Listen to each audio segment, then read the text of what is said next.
Бүгін ертеңгі 7-нче яртыда булган хәлакәт кадрлары бу. Автобусның бер ягы юк диярлек, тәрәзәләре куелып төшкән. Моннан бәрелүнең нинди көчле булуын чамалавы авыр түгел.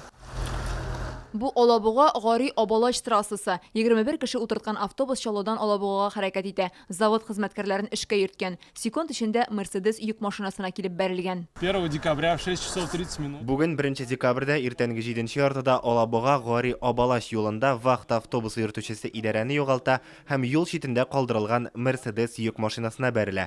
Хәзер дәүләт инспекциясе тарафыннан моның сәбәпләре ачыклана. Хәлакәттә 68 яшьлек ир-ат үлә, 21 кешене төрле тән җәрәхәтләре белән хастаханәгә алып китәләр. Берсен Алабуга үзәк хастаханәсенә салганнар, 20-се Чаллы шәһәренә озатыла.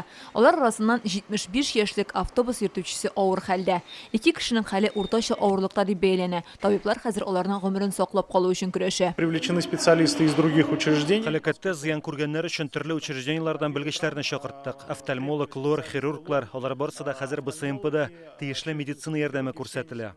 Кичкә таба хәлләре уртача авырлыктагы 16 кешене дәвалану өчен өйләренә җибәргәннәр.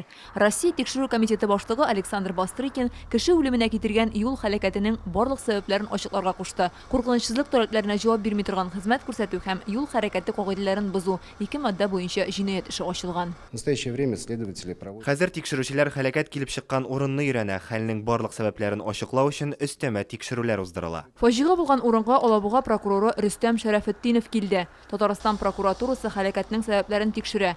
Аның берсе һава шартлары булырга мөмкин. Томан аркасында автобус йөртүчесе йөк машинасын күрмичә калуы бар.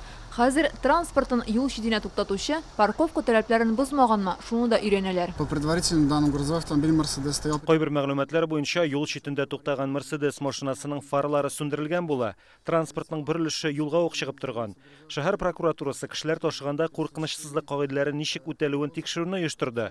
Тәртип бозу теркәлсә, прокуратура тарафыннан чаралар күреләчәк. Йөк машинасын йөртүче үзе тизгә генә туктаган идем ди.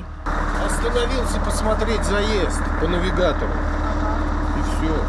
А габарит почему не включен? Светло было. Тикшерүчеләр фаҗиганың сәбәпләрен ачыклаячак. Фәйрүзә Мәҗитова, Гөлнара Миннеханова, Александр Дихачев, Әмир Сабиров, Игорь Романов, Яңа Гасыр каналы.